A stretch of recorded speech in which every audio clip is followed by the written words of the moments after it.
여러분 안녕하세요. 화학 강사 김준입니다. 이번 시간에는 24학년도 화학원 9월 모의평가 해설 강의 진행하도록 하겠습니다. 1번 문제부터 보시면 일상생활에서 이용되고 있는 물질에 대한 자료와 새 학생들의 대화라고 되어 있고요. 옳은 설명을 고르는 거죠. 기억은 탄소화합물이냐라고 물어봤는데 메테인은 탄소를 포함하는 형태의 화합물에 해당하는 거죠. 기억의 연소가 흡열 반응이냐라고 물었는데요. 연소 반응은 대표적인 발열 반응이고 연소 반응과 중화 반응에 대해서는 발열 반응이라고 암기를 하고 있어야 돼요. 위쪽에 추론할 수 있는 자료로 연소시켜서 난방을 하거나 음식을 익힌다라고 되어 있는데 온도를 높이거나 열을 방출하는 게 발열 반응의 예에 해당합니다. 니은이 일어날 때 주위로 열이 방출되냐 발열 반응이냐라고 물어보는데 지금 냉찜질 주머니를 차갑게 만든다라고 되어 있으니까요. 온도가 낮아지는 모습을 보여주고 있죠. 온도가 낮아지거나 열을 흡수하는 건 흡열 반응의 특징에 해당하는 거죠. A만 맞는 설명이고요. 답 1번으로 내주시면 됩니다. 2번은 두 가지 물질을 결합 모형으로 나타냈다라고 되어 있고요. 왼쪽에 은은 금속 결합을 통한 금속 결정을 나타내고 있고 다이아몬드는 탄소가 공유 결합을 하고 있죠. 공유 결정 또는 원자 결정에 해당합니다.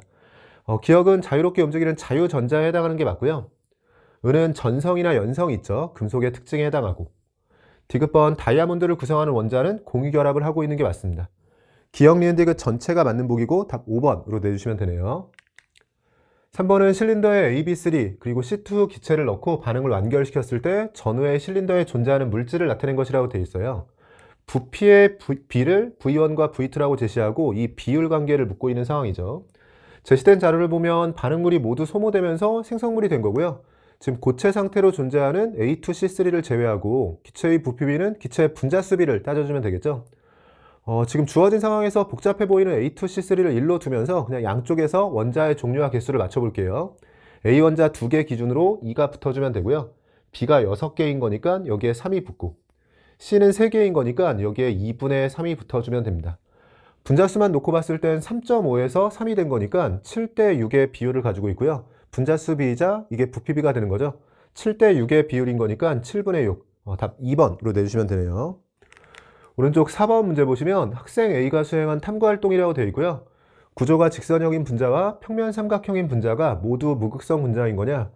가설이 틀렸네요. 직선형이나 평면 삼각형이라고 하더라도 원자들이 전부 다 동일한 상태가 아니라면 쌍자 모멘트가 상쇄되지 않기 때문에 극성 분자가 될 수 있습니다. 직선형과 평면 삼각형인 분자를 찾았고요. 무극성 분자도 있지만 극성 분자도 있기 때문에 가설에 어긋나는 분자가 있고 옳지 않다라고 되어 있죠.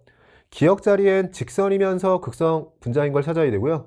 니은은 평면 삼각형이면서 극성인 분자를 찾아야 됩니다. 아래쪽을 보면 일단 기억 자리인 직선형이 들어가야 되는데 H2O는 구분형이에요. 탈락이 되고 직선형 평면 삼각형이면서 평면 삼각형에서 극성인 걸 찾아야 되는데 BCl3는 중심 원자의 비공유 전환성 없이 정삼각형 구조가 되기 때문에 무극성 분자가 됩니다. HCn과 HCHO 이 4번에 해당하는 거네요. 직선형이면서 양쪽 원자가 다르기 때문에 극성이고요. HCHO 형태는 탄소를 중심 원자로 해서 H 원자가 2개 붙고 산소가 이중결합으로 붙으면서 평면 삼각형 구조인 건데 세 원자가 동일한 게 아니기 때문에 극성 분자에 해당합니다. 4번이 답이 되고요. NH3의 경우에는 삼각불형이 되기 때문에 문제에서 평면 삼각형 구조를 찾으라고 했으니까 틀린 보기가 되겠죠. 답 4번으로 내주시면 돼요. 5번은 마이너스 70도씨에서 밀폐된 진공용기에 드라이 아이스를 넣은 후에 시간에 따른 기억의 양을 나타낸다라고 되어 있어요. 처음에 진공용기에 CO2 고체만 넣고 시작을 한 거고요. 나는 T3에서의 상태라고 되어 있고 동그라미 기억이 고체와 기체 중에 하나라고 되어 있고 T2일 때를 기준으로 동적평형 상태에 도달했다라고 되어 있습니다. 동적평형에 도달하기 전까지는 겉으로 봤을 땐 진공용기에 고체만 넣었기 때문에요. 고체는 줄어들고 기체는 늘어나다가 동적평형에 도달하겠죠. 지금 동적평형은 T2에서 도달했는데 그 전까지 줄어드는 모습을 보여주고 있으니까 고체가 줄어들고 있는 상태예요. 기체는 늘어야 되죠. 동그라미 기억은 CO2 고체에 해당하는 게 맞고요. T1일 때는 아직 동적평형 이전이고 겉으로 봤을 때는 고체가 기체 쪽으로 바뀌는 승하 반응이 진행되고 있어야 됩니다. 고체에서 기체 쪽으로 겉으로 봤을 때 진행되고 있어야 되니까요. 고체에서 기체 쪽으로의 승하되는 속도가 더 커야 돼요. 분모가 큰 거니까 1보다 작다로 들어가야 되죠. 디귿은 CO2 기체의 양 T3일 때와 T4일 때가 같냐라고 물어봤는데 T2부터 동적평형인 거니까요. 동적평형 이유는 고체나 기체의 양이 일정하게 유지가 됩니다. T3, T4일 때도 같은 게 맞죠. 기억과 디귿이 맞는 보기고 답 3번으로 내주시면 되네요. 간단하게 1페이지 풀어봤고요. 좀 쉬었다 이어서 2페이지 풀어보도록 하겠습니다. 여러분 이어서 2페이지 문제들 풀어보도록 할게요. 6번 문제 보시면 원자 X부터 Z의 안정한 이온에 대해서 전자 배치를 모형으로 나타냈다라고 되어 있고요. 이온 결합 화합물 가와 나에 대한 자료라고 주어져 있네요. 모형을 보면 네온의 전자 배치를 가지고 있고, 네온의 전자 배치를 가지려면 3주기의 금속이거나 비금속이라면 2주기에 있어야 되는 거죠.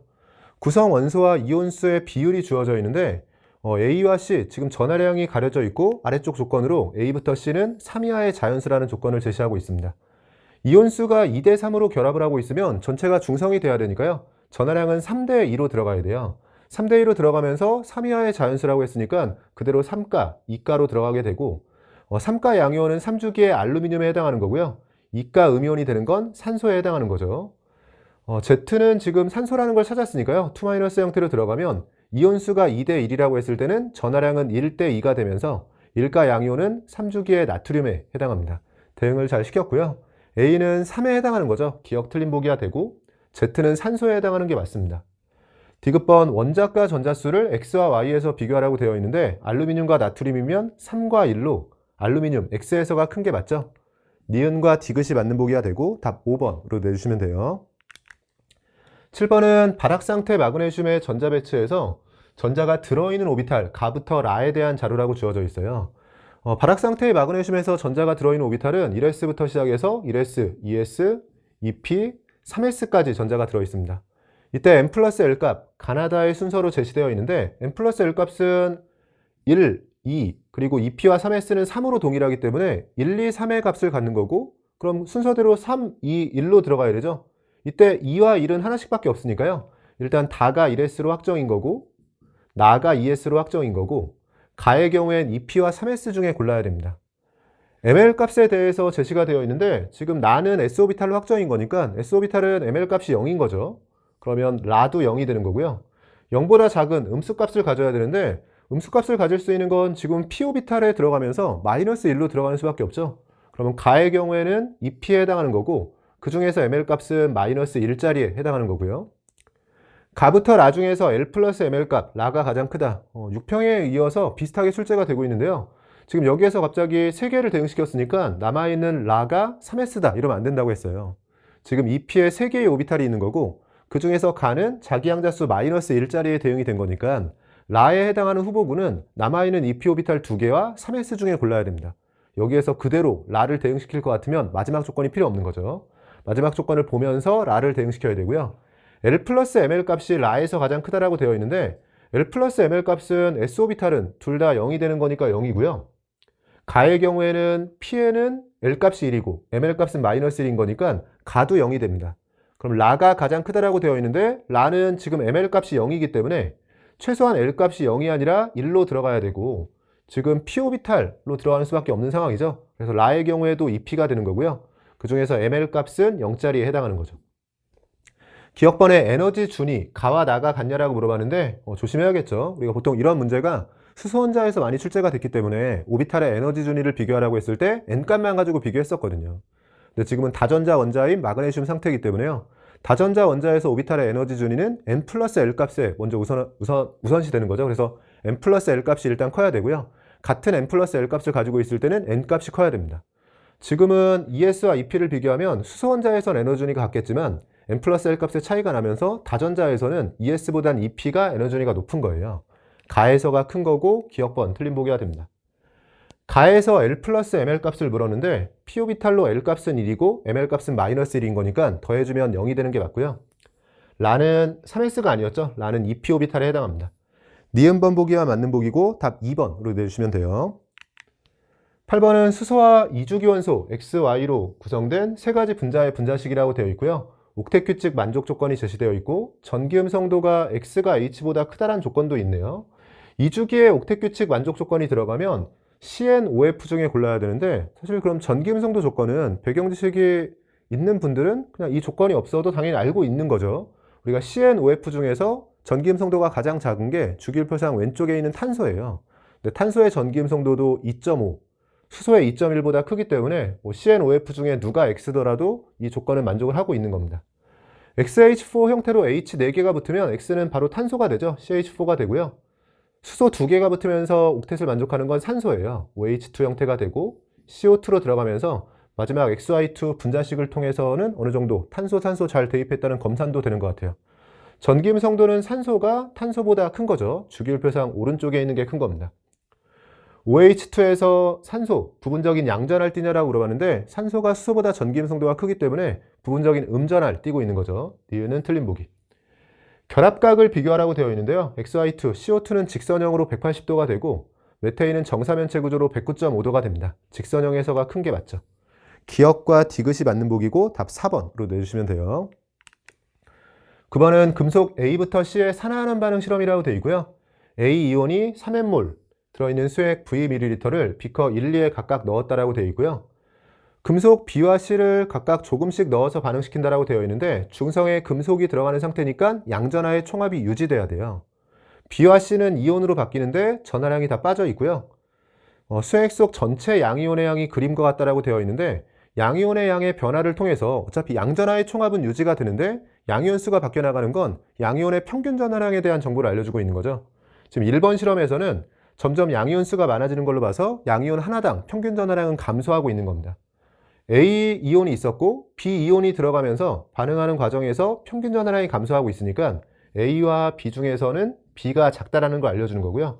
비슷하게 C 이온이 생길 때는 이온 수가 감소하고 있죠. 양이온 수가 감소하는데 양전하의 총합은 유지돼야 되니까 양이온의 평균 전하량은 커지고 있는 거예요. 그래서 A보다 C가 크다라는 걸 알려주고 있는 거고요. 아래쪽 괄호한 조건으로 A부터 C가 3 이하 자연수란 조건이 있으니까 순서대로 3위 1에 대응이 돼야 되는 거죠. 그럼 처음 시작할 때 A2 플러스가 있었던 거고요. 여기에 A2 플러스가 3m몰이 있었던 거고 총전하가 플러스 6n이에요. 그 플러스 6n이 유지가 돼야 되는데 2에서 반응이 완결되고 전부 다 C로 바뀌었을 때 C는 3가죠. C3 플러스라고 했을 때 플러스 6n 전하량을 만족하고 있으려면 X자리에는 2n이 들어가야 됩니다. 묻는 것들 답변해 보면 X는 2n에 해당하는 게 맞죠? 나에서 A가 산화제로 작용했냐라고 물어봤는데 A 이온의 경우에는 반응 과정에서 환원이 되면서 석출이 되고 있어요. 환원을 하고 있으니까 남을 산화시키는 산화제로 작용한 게 맞습니다. C와 B에 대해서 물었는데 정확히 값도 구한 상황이죠.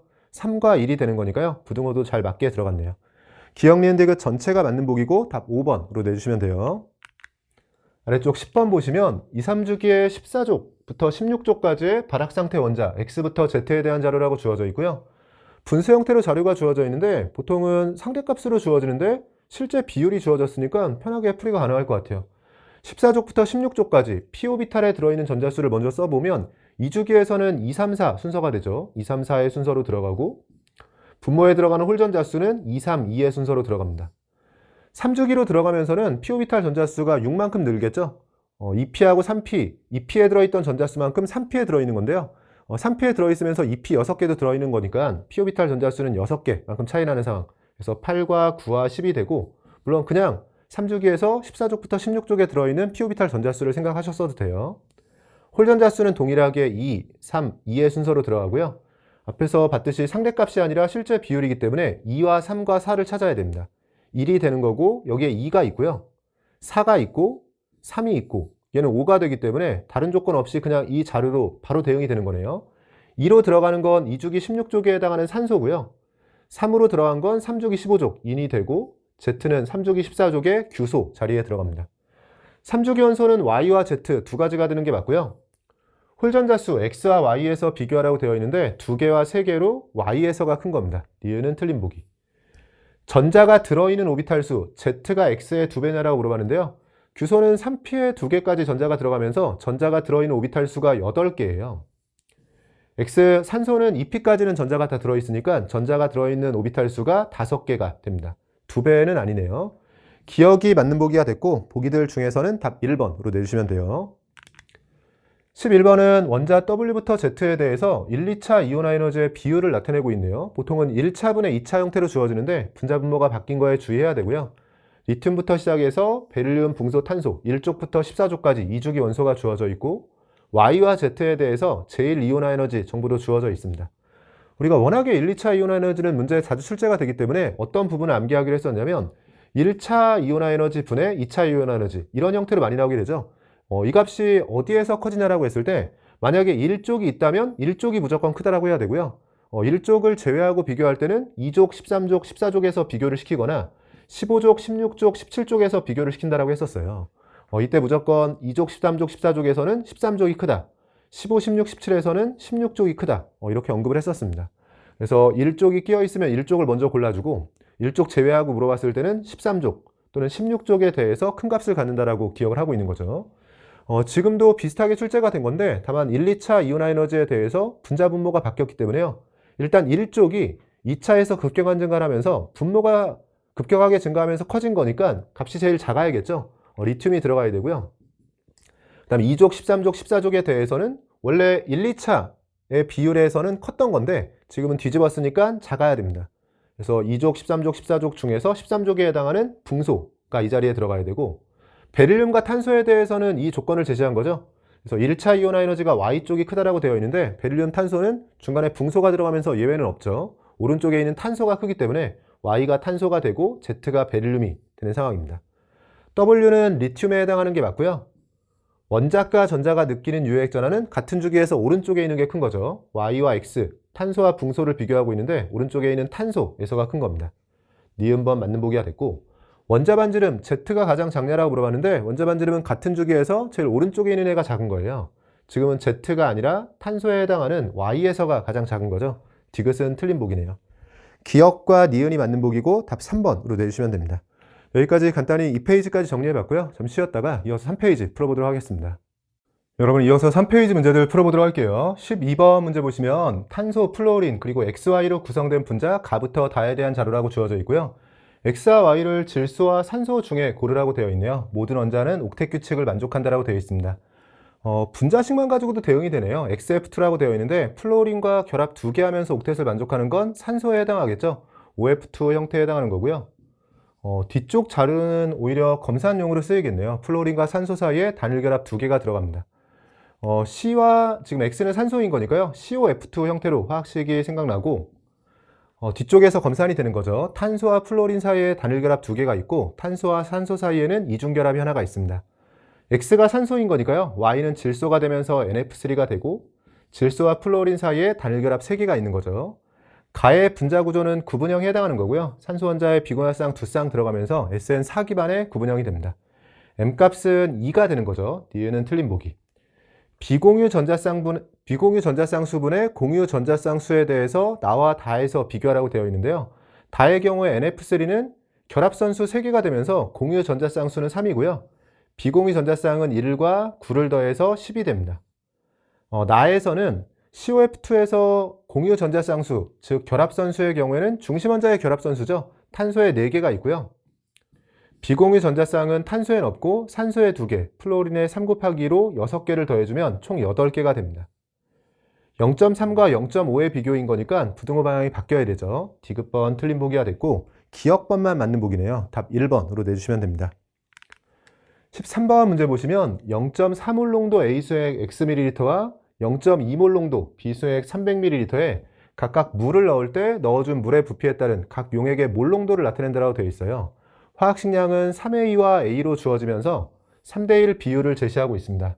옳은 것 고르라고 되어 있고 0.3몰 농도 또 0.2몰 농도를 기준으로 물을 넣고 있으니까 희석이 되고 있는 거고요. 이렇게 물 키는 과정에서는 용질의 양은 일정하기 때문에 용액의 총 부피에 반비례해서 몰 농도가 감소하는 상황이 되겠죠. 지금은 A를 먼저 따라가면 0.4에서 0.1까지 떨어지는 동안 몰 농도가 4분의 1배가 됐으니까 부피는 4배가 돼야 돼요. X를 기준으로 150을 넣어서 4배가 됐다. 그럼 X에 150을 더해서 4X다. 뭐 이런 식으로 방정식을 풀이하셔도 되고요. 4배가 되려면 원래 있던 거 말고 3배만큼 집어넣어야 되죠. 그 3배가 150인 거니까 X는 50으로 들어가주면 됩니다. 검산 차원에서 숫자로 검산해주면 50에서 150을 넣어서 전체 부피가 200으로 4배가 된 상황이 맞죠. 그리고 V 위치에서 몰 농도가 같아진 건데 일단 묻는 거 위주로 정리해 볼게요. 기억번 X는 50이라고 되어 있고요. 니은번 역시나 V 물었군요. 일단 부피가 명확해지면서요. A와 B에 대해서 용질의 양은 결정이 됐어요. 0.3몰 농도에 50ml면 곱해주면 20m몰에 해당하는 거고요. B의 경우엔 곱해주면 60m몰에 해당하는 겁니다. 20과 60으로 용질의 양이 1대 3인 거고요. 근데 지금 몰 농도가 같아지려면 A와 B에 대해서 용질의 양은 1대 3. 근데 몰 농도가 같으려면 부피도 1대 3의 비율을 지켜야 됩니다. 잘 쫓아오고 계시죠? 지금 몰농도의 경우에는 부피당 몰수인 건데 이 값이 동일해지기 위해서 몰농도가 같아지려면 몰수가 3배일 때 부피도 3배여야 되는 거죠. A보다 B의 양이 3배인 거니까 이 지점에서 부피도 3배여야 된다. 이때 A의 부피는 50 플러스 V가 되는 거고요. B의 부피는 300ml의 V가 들어간 거니까 300 플러스 V가 되는 건데 이 두 값이 지금 3배 차이가 나는 거니까 여기에 3배를 해서 300 플러스 V가 된다라고 해서 이 식 정리를 해주면 되겠네요. 정리해주면 150, 300이 되는 거니까 150을 하고 들어갔을 때 V와 3V가 있으니까 이 값이 2V가 되면서 V의 경우에는 75로 정리가 됩니다. 풀이하면서 약간 어색한 건 저는 V를 구하는 모습을 보여드리려고 방정식을 쓰긴 썼는데 실전이었다면 V가 80이냐라고 물어봤을 때 그냥 80을 대입하면서 부피가 3배가 되는지 정도 확인했을 것 같아요. 80을 넣어주면 A 수액은 130이 되고 B 수액은 380이 되는데 130과 380은 3배 차이가 아니기 때문에 니은은 틀린 보기 이렇게 넘어갔을 수도 있습니다. 디귿번 용질의 질량 B에서와 A에서 B에서가 크냐라고 물어봤는데 화학식량이 주어져 있고요. 몰수에 대한 비율 관계도 주어져 있으니까 이 정도는 암산을 해도 되겠죠. A와 B를 비교했을 때 몰수는 B가 3배지만 화학식량은 B가 3분의 1이에요. 결과적으로 질량은 동일해집니다. 질량의 경우에는 몰수와 화학식량의 곱으로 정리가 되고 몰수는 B 쪽이 3배, 화학식량은 A 쪽이 3배가 되면서 B에서와 A에서가 같은 거죠. 기억번 보기만 맞는 보기가 됐고요. 답 1번으로 내주시면 됩니다. 14번 문제 보시면 금속 M과 관련된 산화환원 반응에 대한 자료라고 주어져 있고 산소의 산화수가 마이너스 2라고 제시되어 있네요. 가는 반응식이 완결되어 있고요. 나는 일부 개수가 빠져 있습니다. 아래쪽에 자료를 보면 반응물과 생성물에서 M의 산화수에 대한 비율 관계가 가와 나에서 7대 2라고 되어 있는데 가는 반응식이 완결되어 있고 산화수를 매길 수 있는 상황이었죠. M은 플러스 4가 되고 여기선 플러스 2가 되는 거니까요. 반응물에서 4, 생성물에서 2인 거니까 가에서 2의 비율 관계를 가지고 있고 7대 2의 비율을 가지고 있으니까 나로 넘어오면서 이 값에 7분의 2배를 해줘야 되죠. 7분의 2배를 했다라고 해주면 7분의 4가 돼요. 이때 아래쪽을 보면 산소에 마이너스 1을 넣어주면 M의 산화수가 플러스 4가 되면서 7대 4의 비율을 지켜야 되는데 반응물 쪽에서 플러스 4인 거니까요. 생성물 쪽에 M의 산화수가 플러스 7이 됩니다. M의 산화수가 플러스 7이라고 했을 때는 전체 전하량 마이너스 1을 만족하려면 M에서 7이 나왔으니까 산소 쪽에서 마이너스 8을 커버해야 되고요. 산소의 산화수가 마이너스 2인 걸 고려하면 마이너스 8이 되기 위해서 산소 4개가 필요한 거죠. X는 문제에서 구하라고 한 것 중에 있었는데 분모에 들어갈 X는 4라고 구한 상태고요. B와 D, 개수를 구하라고 되어 있네요. 산화수를 매겼으니까 전자 이동을 생각해보면 M은 산화수가 3만큼 커지고 있고 그런 게 2개이기 때문에 6전자 반응입니다. I의 경우에 산화수가 0에서 시작해서 마이너스 1이 되는 거니까 산화수는 1만큼 감소하고 있고요. 6전자 반응을 맞추기 위해선 그런 게 6개여야 돼요. I 원자가 6개가 되려면 여기에 3, 여기에 6이 들어가주면 되고 전자이동을 맞췄으니까 산화하는 반응은 항상 전자이동, 전하균형, 원자의 종류와 개수 이 셋 중에 편한 걸로 하는 거라고 했죠. 전자이동 이후에는 원자의 종류와 개수, 지금은 수소와 산소겠죠. 수소, 산소를 맞추거나 전하균형으로 넘어가는 건데요. 수소, 산소는 미지수가 2개 있으니까요. 전하균형을 해볼게요. 생성물 쪽에 마이너스 8, 반응물 쪽도 마이너스 8이 되려면 B 자리에 8이 들어가야 되고 B와 D의 합을 물어봤으니까 여기서 답은 나온 상황인데요. 끝까지 풀어서 검산까지 해볼게요. 이 자리에 8이 들어가고 나면 수소가 8개인 거니까 여기에 4가 들어가야 되고요. 아직까지 안 쓰고 있는 산소 원자의 개수로 검산을 해주면 됩니다. 산소 원자가 생성물 쪽에 4개와 8개를 더하면 12개고요. 반응물 쪽에 12개인 걸 확인해주면 확신을 가지고 풀이할 수 있겠죠. B와 D의 합을 묻고 있는데 B와 D, 8과 6을 더해주면 14가 되는 거고요. 4분의 14, 2로 약분해주면 2분의 7이 되면서 보기들 중에서는 답 2번으로 내주시면 됩니다. 오른쪽 15번 보시면 식초 1g에 들어있는 아세트산의 질량을 알아보기 위한 중화적정 실험이라고 되어 있고요. 아세트산을 직접 적정하는 것보다 최근엔 계속해서 식초 속에 들어있는 아세트산의 양을 적정하는 형태로 실험 문제가 출제되고 있습니다. 실험 과정과 결과가 주어져 있는데 정말로 강조를 많이 했어요. 아래쪽 실험 결과를 먼저 봐야 되고 V가 50이라고 되어 있고 식초 1g을 기준으로 들어있는 아세트산의 질량이 Ag이에요. 이건 식초 1g당 Ag이라는 거고요. 식초의 정확한 질량이 나오면 Ag에 곱해줘야지만 식초에 들어있는 전체 아세트산의 질량으로 넘어갈 수 있을 겁니다. 구하라는 것까지 확인하게 되는데 x를 구하라고 했고 a와 d를 이용해서 나타내고 있는데요. 보기들의 배열을 보면 a와 d를 소거했을 때 숫자가 다 구별이 되는 상태예요. 실전이었다면 a나 d, 특히나 d에는 간단한 숫자로 1을 대입하고 풀이하셨으면 되고요. 심지어 이런 상황이라면 a도 1을 대입하고 풀이하셔도 됩니다. 저는 그래도 풀이하는 과정이 있으니까요. 정석대로 풀어보긴 할게요. 실전에선 그냥 숫자들이 구별이 되니까 a와 d에 간단한 숫자를 대입하는 게 좋았다. 식초 10g을 준비했다라고 되어 있는데 1g당 아세트산의 질량이 ag이었으니까 10g에 들어있는 아세트산의 질량은 10ag이 되는 거고요. 여기에 물을 넣어서 밀도가 d/ml/ml인 수액 50g을 만들었다라고 되어 있고 이 수액으로 전체로 실험하지 않고 20ml로 실험하고 있어요. 일부를 취하는 건데 일부를 취한다라고 했을 때 방식은 여러 가지가 있죠. 일단 부피와 부피를 만들어서 즉 부피로 만들 때는 d분의 50ml가 되겠죠. 그러니까 이 자리를 d분의 50ml로 바꿔서 이 중에 이만큼을 취했다 이렇게 들어가셔도 되고요. 아니면 밀도를 부피에 곱해주면 질량이 되는 거죠. 그럼 50g은 그대로 두고요. 몇 그램 중에 몇 g인지 즉 질량에 대한 비율 관계로 따져서 수액을 50g 만들었는데 20ml면 밀도를 곱했을 때 20dg이 되는 거죠. 그럼 50g 중에서 20dg인 거니까 이 비율을 가지고 정리해도 됩니다. 결과는 똑같아요. 저는 여기서 해볼게요. 기왕이면 뭐 분수가 없는 게 좋으니까요. 예분의 예라고 해주면 5분의 2d만 취해서 실험을 하고 있는 거고요. 내가 중심을 잘 잡고 여기까지 해주면 실제 실험에 사용한 아세트산의 질량을 그램 단위로 구한 거고요. 여기에 1000을 곱하고 아세트산의 화학식량 60으로 나눠주면 밀리몰 단위, 우리가 적정의 기본은 밀리몰 단위를 쓰기로 했었죠. 밀리몰 단위로 적정에 사용한 아세트산의 몰수를 구한 겁니다. 이걸 적정하는데 X몰 농도의 NaOH가 사용이 됐고요. 부피는 아래쪽에 50ml, 둘을 곱해주면 바로 밀리몰 단위로 나오겠죠. 50X 밀리몰이 적정에 사용된 NaOH의 몰수에 해당하는 거죠. 둘을 정리해주면 되는 거고요. 공 하나 날려주고 50은 약분해주면 2가 되는데 2는 같이 약분할게요. 3이 되는 거고요. 5와 10은 약분해주면 2가 되면서 X는 하고 정리했을 때 3이 분모에 있고 분자 쪽에 4AD가 들어갑니다. 3분의 4AD 형태인 거니까요. 보기들 중에서는 답 4번으로 내주시면 되죠. 기본적으로 적정은 어느 정도는 문제풀이, 그러니까 문제 유형이 정해져 있기 때문에요. 상황 파악은 문제를 맞닥뜨렸을 때 하는 게 아니라 미리 해 두시고 문제를 풀이하는 과정에서 유형이 나뉘는 건 이렇게 적정 과정 하나만 주어진 상태에서 등식으로 풀이하는 문제가 있고 다른 형태의 문제는 적정 과정을 2개 이상 주면서 비교를 해가면서요. 일정한 것들을 제외하고 비교하면서 비례관계, 반비례관계를 이용해서 풀어나가는 그런 문제들이 있는데 둘 다 자주 출제되는 유형인 거니까 잘 정리해 두시면 좋을 것 같아요. 16번 문제는 자연계에 존재하는 원소 X와 Y에 대한 자료라고 주어져 있고요. 동위원소의 존재 비율과 평균 원자량이 제시되어 있습니다. 평균 원자량이 80이라고 되어 있는데 79짜리와 81짜리 그러면 중간으로 들어갔으니까 1대1로 존재하고 있는 거죠. 정확히는 50, 50으로 퍼센트로 바꿨을 땐 들어가야 되고요.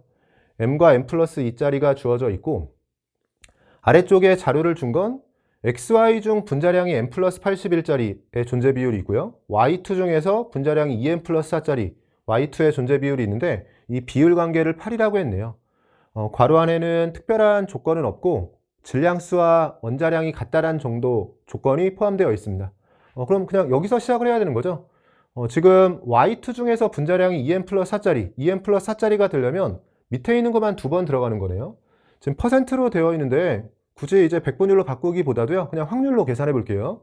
그러면 둘에 대해서 확률을 아래쪽 2M 플러스 4짜리를 만들려면 얘를 2번 곱해서 제곱해야 되니까요. 아래쪽 확률을 X라고 두면 더해서 1이 돼야 되니까 위쪽의 존재 비율은 1-X 형태로 쓸 수가 있고요. 그럼 얘네들도 그냥 확률이 되도록 2분의 1과 2분의 1로 써줄게요. 1대1로 존재하면서 2분의 1, 2분의 1.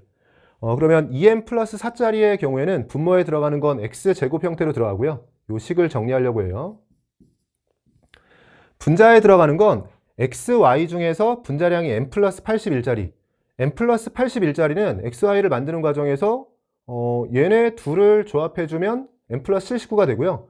이렇게 조합하거나 지금 두 가지 경우가 생기네요. 이렇게 조합해서 나올 수도 있고 이렇게 조합해서 나올 수도 있습니다. 둘 다 M 플러스 81짜리가 되고요. 이렇게 둘을 조합했을 때 M 플러스 83이 되는 거니까 세 종류로 존재하는 상황에서 M 플러스 81은 두 경우를 고려해야 되고 79와 M 플러스 2짜리가 만날 확률은 2분의 1 X가 되는 거고요. 이쪽에 표현해 볼게요. 그리고 얘네 둘이 만날 확률은 2분의 1에 1-X로 들어가 주는 거고 이 비율 관계가 8로 정리가 되는 거죠. 분자 쪽 정리해보면 2분의 1x와 마이너스 2분의 1x가 없어지면서 2분의 1만 남는 상황이고요. x제곱은하고 정리했을 때 8이 넘어가면서 16분의 1이 됩니다. 여기서 그러면 x는 4분의 1 형태로 정리가 되고, x에 4분의 1을 집어넣어서 정리해주면 이 자리는 4분의 1이 되고, 위쪽은 4분의 3이 되는 상황이죠. 사실 문제풀이 경험이 많으신 분들은 x의 경우에는 바로 브로민인 거 알아보셨을 거예요. 79짜리와 81짜리에 대해서 80의 평균 원자량을 가지고 있고요. y는 염소가 딱 생각나는 비율이죠. 이 차이가 나는 상황에서 지금 3대1 비율을 가지고 있으니까 35짜리와 37짜리를 주고 35.5로 나오는 건데, 실제 원소 기호를 줬을 때는 암기해서 풀이하시는 분들이 많을 거라고 예상을 하고 x와 y 임의의 원소 기호로 제시한 것 같아요. 묻는 것들만 답변해 보면 아래쪽에 정리된 게 있었네요. 저는 보기들만 보면서 확인해 볼게요. 자연계에서 분자량이 서로 다른 xy 세 가지냐라고 물어봤는데, 앞에서 n 플러스 79짜리가 있었고요. 제일 작은 게 n 플러스 79. 그리고 이렇게 조합해서 n 플러스 81. 근데 이것도 n 플러스 81이었죠. 그래서 n 플러스 79가 있고 n 플러스 81이 있고, 제일 크게는 n 플러스 83이 있습니다. 그래서 79짜리, 81짜리, 83짜리 세 종류로 존재하는 거죠. 기억법 맞는 보기가 됐고요. y의 평균 원자량이 n 플러스 1이냐라고 물어봤는데, y에 대해서는 지금 3대1로 들어가면서 n 플러스 1자리로 들어가는 게 아니라 n 플러스 0.5로 들어가는 거죠. 가까운 쪽에 많아야 되는데요. 3대1의 비율인 거니까 3대1 내분점. 그렇지만 m 쪽에 가까워야 되니까 0.5 차이, 1.5 차이가 나면서 n 플러스 0.5가 평균 원자량이 됩니다. n 플러스 1은 아닌 거고요. 디귿번 자연계에서 1몰의 xy 중 둘에 대해서 중성자수를 묻고 있고 그 비율 관계가 3이냐라고 묻고 있어요. 매번 강조하지만 이렇게 구성 입자수를 물었을 때는 항상 먼저 전체를 따지는 거고요. 전체를 먼저 세고 그 다음에 구성 입자수와 관련된 자료를 곱해 주는 겁니다.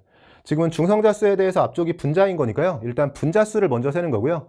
분자수에 분자당 중성자수를 곱해 주게 되는데, 지금은 둘 다 분자에 대해서는 우리가 이렇게 선을 표시하고 위쪽, 아래쪽에 표시하기로 했죠. 질량수의 합이자 분자량이 n 플러스 81이고 아래쪽도 질량수의 합이자 분자량이 n 플러스 81이에요. 그래서 질량수의 합이자 분자량이 동일한 가운데 아래쪽에 원자 번호의 합, 즉 양성자수의 합의 경우에는 정확히 몇인지는 몰라도 지금 제시된 x와 y에 대해서 둘 다 동위원소 상황인 건데, 동위원소가 중성자수는 다를 수 있어도 각각의 원자에서 양성자수는 동일한 거니까요. xy라고 했을 때 xy의 원자 번호의 합은 같은 거예요. 그럼 질량수 동일하고 원자 번호의 합, 양성자수의 합도 동일한 거니까 결과적으로 두 분자는 중성자수가 같은 겁니다. 그래서 우리가 중성자수를 비교하려고 했을 때 일단 분자수를 구한 다음에 분자당 중성자수를 곱해주려고 했는데요. 분자당 중성자수가 동일한 상황인 거니까 중성자수의 비율은 결국 두 분자수에 대한 비율인 거고, 분자수의 비율을 찾기 위해서 이건 여기에 다시 한번 정리해 볼게요. 아까 존재비가 2분의 1, 2분의 1이었고 여기는 4분의 3과 4분의 1이었죠. 그러면 81짜리와 m짜리의 조합은 81짜리 그리고 m짜리의 조합 2분의 1과 4분의 3을 곱해주면 8분의 3에 해당하는 거고요. 그래서 1몰의 xy 중에 이런 분자는 8분의 3의 확률로 존재하고 있으니까 정확히는 8분의 3몰이 되는 거고, 이게 분자의 몰수가 되고, 아래쪽에 들어가는 이 분자의 몰수는 79짜리와 n 플러스 2짜리예요. 얘와 얘의 조합이고 2분의 1과 4분의 1의 곱인 거니까 8분의 1의 확률을 가지고 있고 1몰 중에서는 8분의 1몰이 될 겁니다.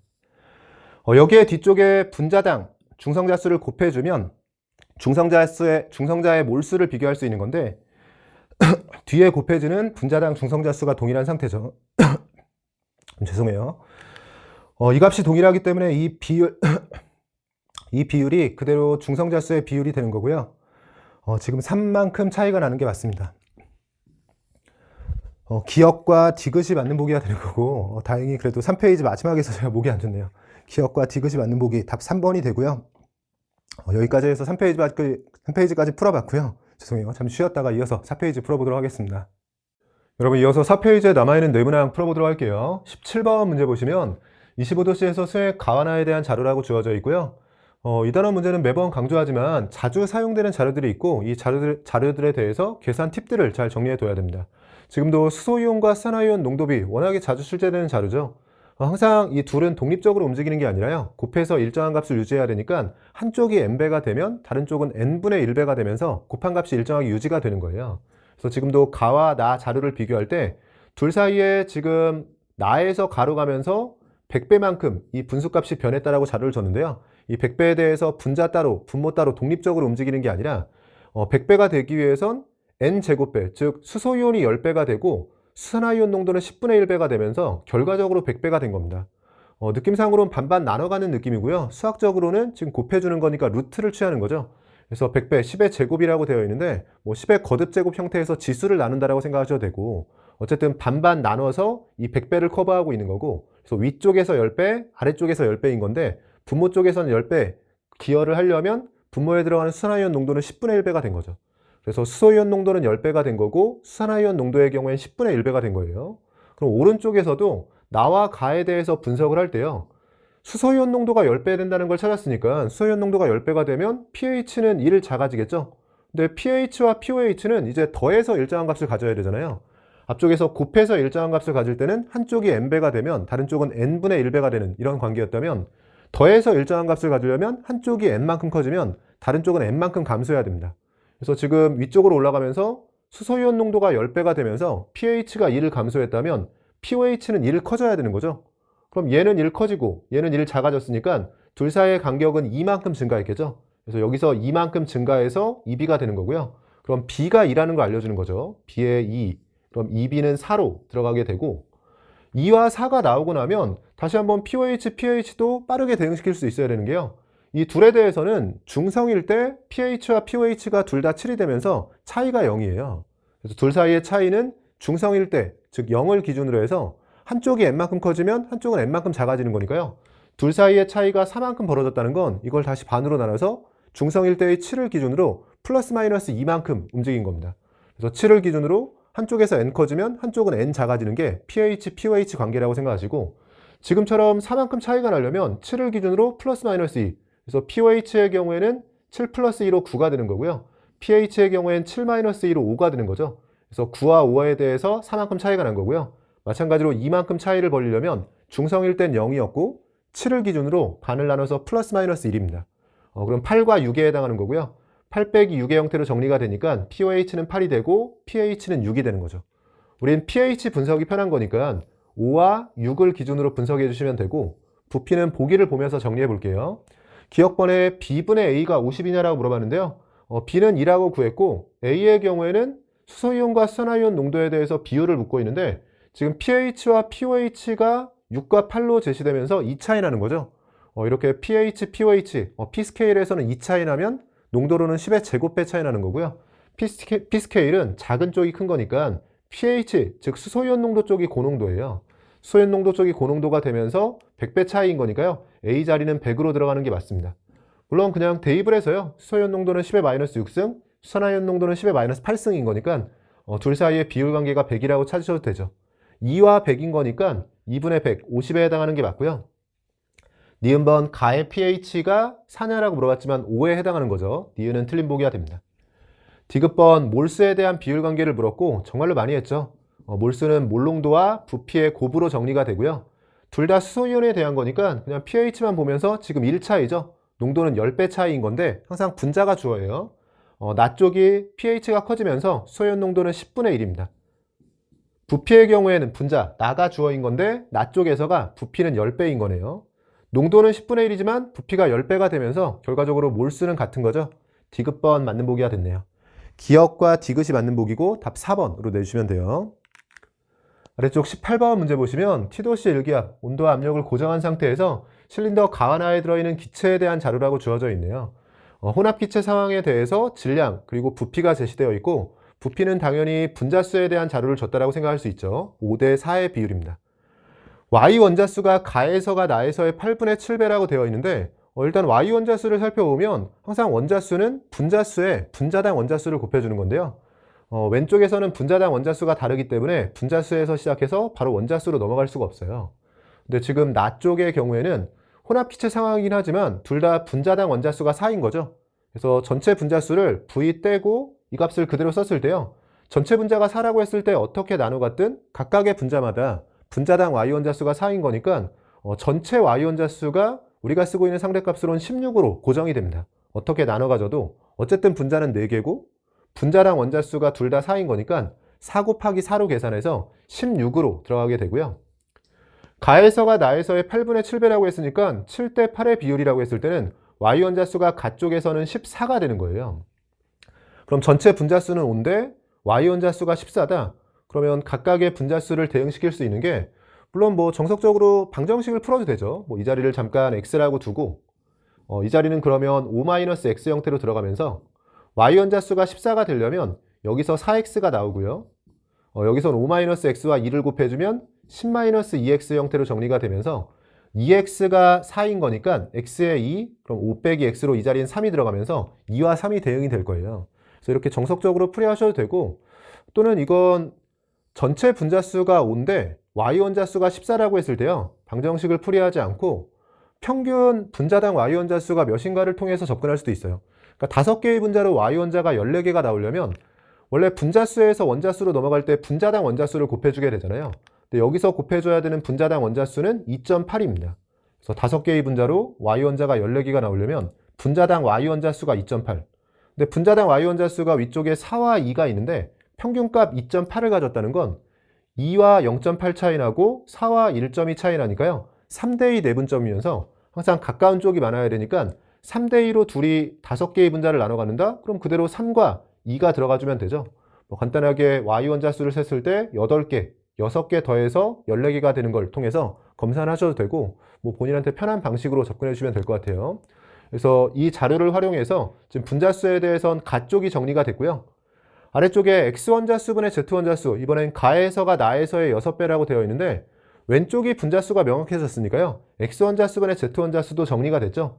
x원자수 2개에 z원자수의 경우에는 여기서는 3개가 되는 거니까요. 2분의 3 형태로 정리가 되네요. 여기에 적어볼게요. 가에서는 2분의 3이 되는 거고, 나에서의 6배라고 했으니까 가에서 나로 갈 땐 6분의 1배를 해주면 되죠. 여기서 6분의 1배를 해주면 나에서 x원자수분의 z원자수는 4분의 1이 됩니다.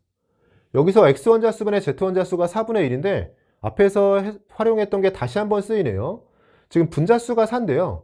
x원자수를 구하기 위해서는 x원자가 양쪽으로 나눠져 있는데 양쪽으로 나눠져 있다라고 하더라도 두 분자에서 모두 분자당 x원자수가 하나씩이에요. 그러면 4개를 어떻게 나눠 갔던지 각각의 분자마다 분자당 x원자수가 1개씩인 거니까 분자수가 그대로 x원자수가 됩니다.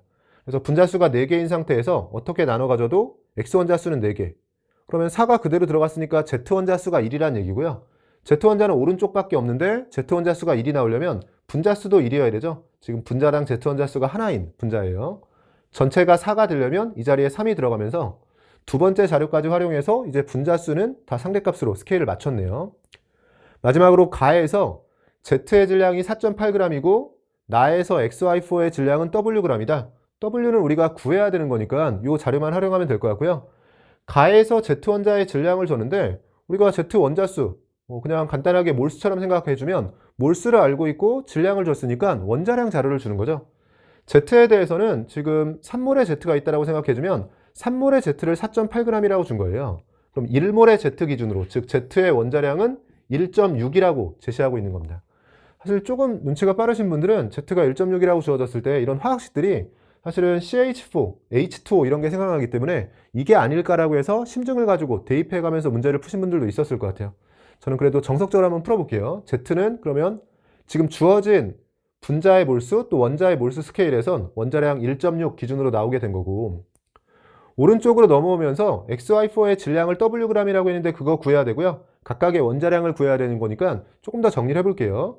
그럼 Z의 원자량이 나왔을 때 남는 건 X와 Y에 대한 건데 지금 분자수가 명확하기 때문에요. 그냥 Z의 질량 대입하고 연립하셔도 되고, 또는 조금 더 센스 있게는 Z가 1.6이라는 걸 찾았을 때 오른쪽은 Z가 하나 들어가죠. 그럼 요 1.6만 빼놓고 생각을 해주면 지금 6.4g에 해당하는 건데 이 6.4g이 Z 하나 빼고 나면 XY4가 4개짜리라고 생각할 수 있어요. 그러니까 이게 4개의 XY4에 대한 질량처럼 생각하면서 그럼 XY4에 대해서 일종의 분자량이자 화학식량을 구한 거죠. 이게 1.6이 되는 거고, 여기까지 오면 아무리 봐도 그냥 메테인이 생각나긴 하지만 계속해서 그냥 모른 척 풀어볼게요. 그럼 XY4에 대해서 1.6이라는 걸 구했고요. 그럼 이쪽으로 넘어와서 XY4의 분자량을 1.6이라고 생각해주면 왼쪽에서 3.2가 있는 거고요. 3.2를 빼주게 되면 오른쪽에서 5.4가 나와야 되죠. 5.4가 나오려면 3몰 기준으로 5.4인 거니까 여기는 1.8의 화학식량을 가져야 되고, Z가 1.6이라고 했는데 화학식량이 1.8이 되려면 Y의 경우에는 0.1이 돼야 되고요. 역시나 수소인 거죠. Y에 0.1 대입하고 나면 X의 경우엔 1.2로 들어가면서 탄소인 것 같습니다. 지금은 스케일상 다 10분의 1배로 답이 나온 상황이네요. 나에서 XY4의 질량을 물어봤는데요. XY4는 분자량 기준으로 1.6으로 구했고요. 그런 게 3몰인 거니까 총 4.8g이에요. W 자리에 4.8이 들어가야 되고, Z와 X에 대한 원자량 비율을 물었는데 Z와 X에 대해선 4분의 3, 4대 3의 비율로 4분의 3이 들어가주면 됩니다. 4로 나눠주면 1.2가 되고 1.2에 3을 곱해서 3.6으로 정리가 되는 거죠. 보기들 중에서는 답 5번으로 내주시면 돼요. 19번 문제 보시면 A몰 농도의 HCl, B몰 농도의 NaOH, C몰 농도의 KOH의 부피를 달리해서 혼합했다라고 되어 있고요. 가에서 액성을 제시했네요. 가의 액성이 중성이라는 조건이 제시되어 있습니다. 지금 일가산과 일가염기의 조합인 거고요. 어차피 농도는 다 미지수이기 때문에 큰 의미는 없는 상황이고, 아래쪽에 혼합용액에 존재하는 양이온수의 비율을 제시하고 있네요. 지금 양이온으로 들어가는 게 Na 플러스와 K 플러스, 그리고 구경꾼의 Cl-가 있는데요. 양이온은 그러면 H 플러스까지 고려해서 풀어야 되고요. 그냥 주어진 표를 이온표처럼 생각해서 정리해보면 여기에 양이온과 음이온의 경계가 있는 거고, 음이온의 OH-까지 표현해 주고요. 이온표처럼 활용해서 정리해 볼게요. 혼합용액에 존재하는 양이온수 비율이라고 되어 있는데 지금 1대2로 주어지면서 두 종류만 있다는 건 H 플러스는 존재하지 않는다는 거예요. 그 상태에서 여기 들어가는 애들 표현을 해줘야 되고, 1대1이라고 되어 있으니까 여기서 그냥 경우의 수를 따져가면서 2, 1 아니면 1, 2가 되겠죠. 만약에 2와 1의 조합으로 들어갔다고 했을 때는 이 자리에선 20이 되니까 4가 되고요. 여기는 3배가 됐으니까 3이 되는데, 지금 여기는 1대2 대 3으로 4대 3의 비율을 갖는 게 없으니까 2, 1로 들어간 게 모순이 되겠네요. 그럼 이 자리는 2, 1이 아니라 1, 2로 들어가줘야 됩니다. 어차피 경우의 수가 둘밖에 없기 때문에 빠르게 그냥 대응시키시면서 접근해줘야 돼요. 그러면 1과 2로 들어갔다. 이제는 확정이 된 거고요. 1과 2로 들어가면서 위쪽에 가의 액성이 중성이라고 했으니까 OH-도 존재하지 않고, 지금은 다 일가의 조합이기 때문에 전하균형도 그냥 양이온수와 음이온수가 같아지면서 전하균형이 맞아야 돼요. 양이온수가 3이기 때문에 음이온수도 3으로 들어가주면 되고요. 10의 1이었으니까 20의 2가 되고, 10의 2였다면 30의 6이 됩니다. 2와 6, 1대 3의 비율인데 지금 1대 2 대 3의 비율이죠.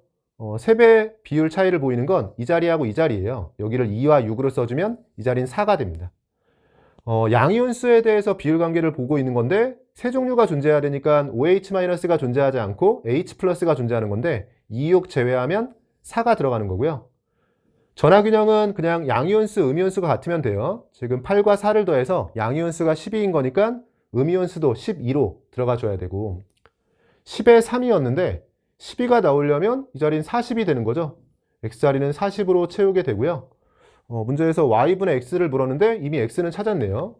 이 자리엔 똑같이 12가 들어가고, 다시 한번 양이온이 세 종류인 거니까 OH-는 존재하지 않는 가운데 1대 1대 1로 나눠 가져야 되네요. 음이온수는 12, 그럼 양이온수도 12가 돼야 되는데 1대 1대 1로 나눠 가지려면 4씩 들어가 줘야 됩니다. 전부 다 4로 들어가는 상태고, 그럼 여기도 4, 여기도 4, 여기에 들어가는 H 플러스까지 4가 되는 거고요. 지금은 Y만 구해주면 10의 2였기 때문에요. 4를 맞춰주려면 부피가 2배 되면 되겠죠. Y 자리엔 20으로 들어갑니다. 문제에선 Y와 X의 비율 관계를 물었는데 Y분의 X면 20분의 40, 2가 되는 거죠. 보기들 중에서는 답 1번으로 내주시면 돼요. 23학년도에 이어서 24학년도 구평에도 전부 다 일가의 조합으로만 출제가 되는데요. 23학년도에서도 구평에는 일가의 조합으로 냈었지만 실제 수능에서는 이가가 포함된 형태로 문제가 나왔어요. 그래서 일가로 나왔다라고 하더라도 실제 수능에 이렇게 출제될 거라고 예상하시면 안 되고 이가를 포함해서 같이 공부해 주시는 걸 추천드립니다. 문제는 간단하게 출제가 됐어요. 20번 문제를 보시면 A와 B가 반응해서 C 고체와 D 기체를 생성하는 반응의 화학 반응식이라고 주어져 있고요.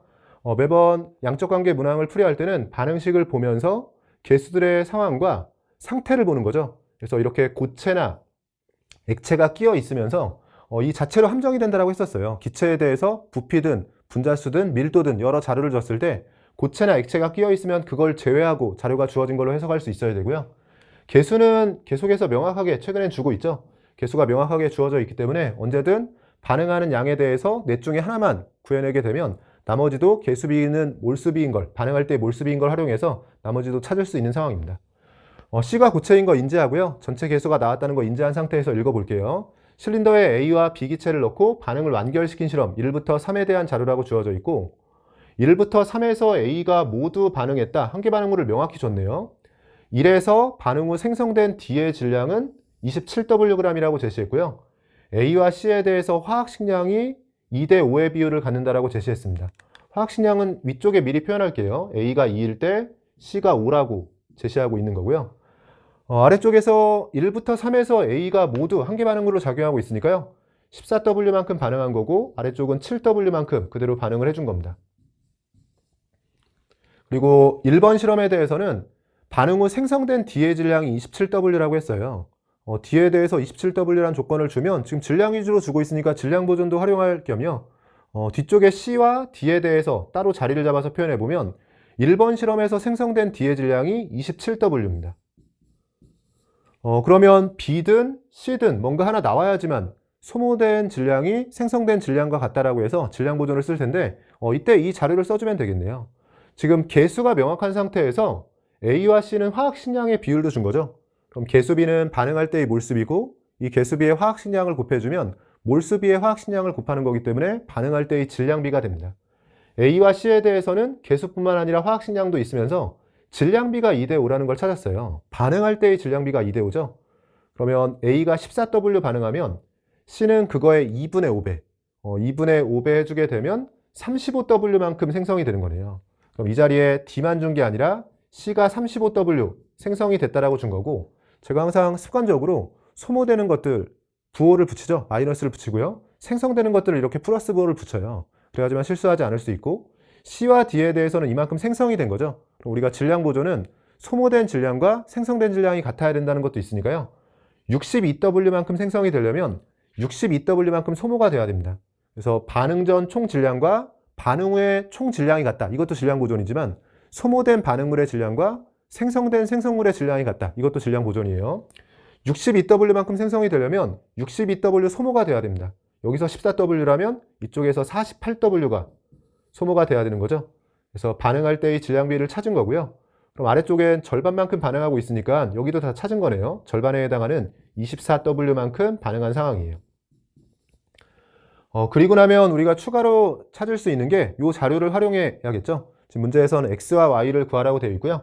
이 자료 활용해 보면 반응 후에 D와 B의 양에 대한 건데 다행히 상대값이 아니라 정확한 비율 관계이기 때문에 D하고 B가 2배 차이 났다는 거예요.